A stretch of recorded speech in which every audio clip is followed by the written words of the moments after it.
Saint Gaspar, one of the three wise men or biblical magi who visited the infant Jesus.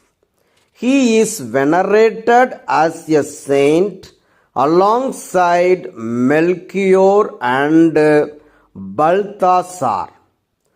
Represents the wise men mentioned in the Bible in the Gospel of Matthew, chapter 2, verses 1 to 9. He was the one who presented frankincense to the Christ child, symbolizing Jesus' divinity.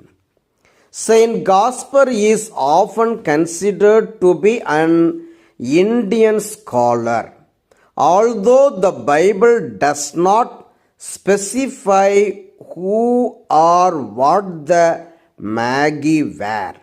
Since the 7th century, the Magi have been identified in the Western Church as Gaspar, Melchior and Balthasar.